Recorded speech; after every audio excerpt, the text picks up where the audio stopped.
Hi Susan, my name is Kristen and I'm a physical therapist.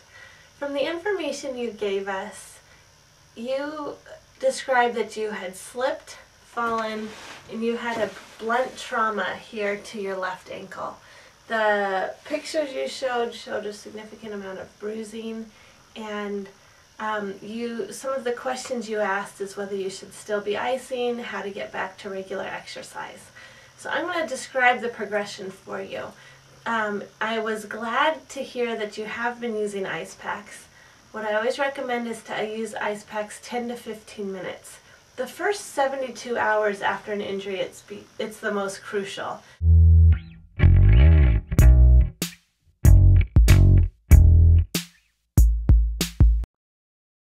You had asked whether you should switch to heat or not. When you're still having significant bruising and significant swelling, what often helps is to transition from cold to hot to cold to hot to cold. So what I would suggest is doing them in 10-minute intervals. You could put a cold pack on, then put a hot pack, then a cold pack. And you always want to end with cold, depending on how many cycles you do of that. What the cold pack does is constrict the blood vessels.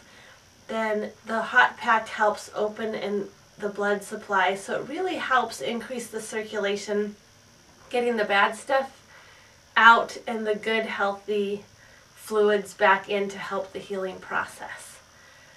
The next thing you can always do is use anti-inflammatories. Ibuprofen is a general one that's just over the counter.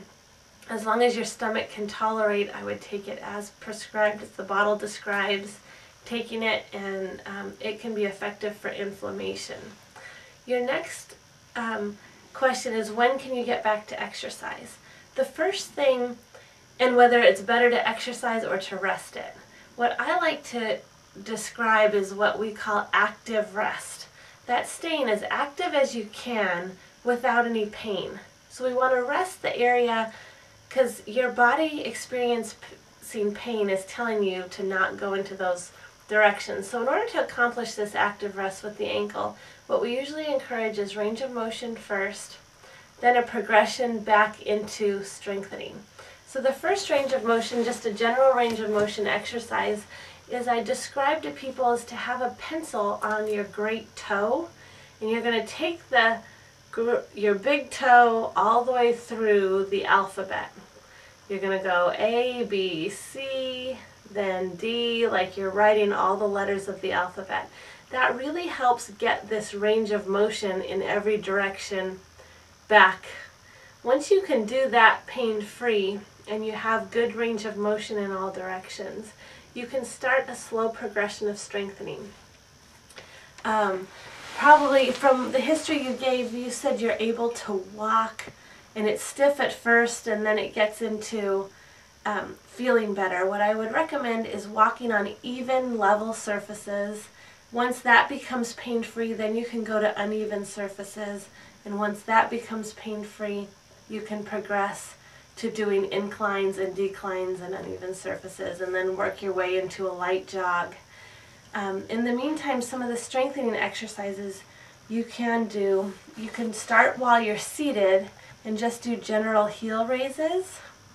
This helps restore the integrity of the ankle strengthening, as well as getting your calf in shape. You can do them with your toes pointed forward, toes pointed in, as well as toes pointed out. And I would recommend doing 2 sets of 10 repetitions. Then once that becomes easy, you can do the same 3 motions in standing so they become weight bearing. You're going to do it with 2 feet on the ground. Once you can do 2 sets of 10 in all directions, pain-free, you can progress to doing them on 1 foot. So you're getting all of your body weight. So Susan, I hope that answers your question. If you have any further questions, please feel free to contact us. Be well.